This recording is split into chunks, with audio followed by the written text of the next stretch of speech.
Gusto mo bang magsusumamo siya sa'yo at parang aso? Gawin ito.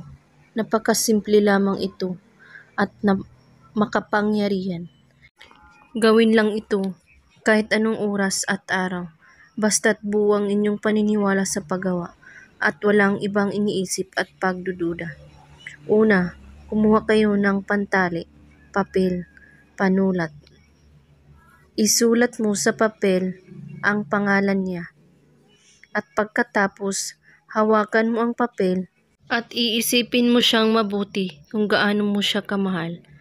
At pagkatapos, halikan mo ang papel ng 3 beses at itupi mo rin ito ng 3 beses at talian mo ito ng pantali. Habang tinatali mo ito, ay pakakaisipin mo siyang mabuti.